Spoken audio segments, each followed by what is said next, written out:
Okay, so let's have a look at another question from the 2022 HSC Advanced Maths paper. This is question 14.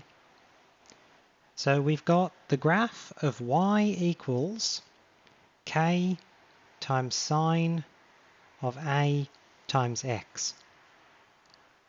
We have to find the values of k and a. So if we look at this graph, the amplitude of this sine wave is 4. It's centered around the x-axis. It goes up to +4, down to -4. So immediately k has to be equal to 4. We can just see this from the graph.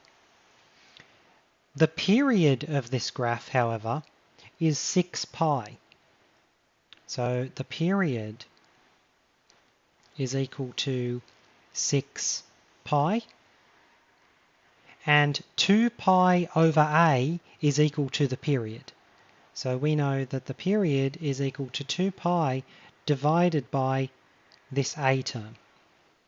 So this implies that 6 pi is equal to 2 pi over whatever a is.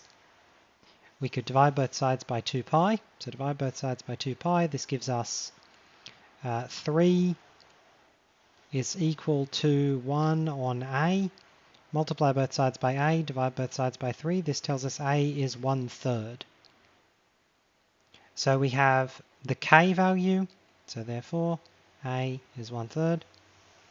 So the k value in this function is going to be 4, and the a value in this function is going to be 1/3.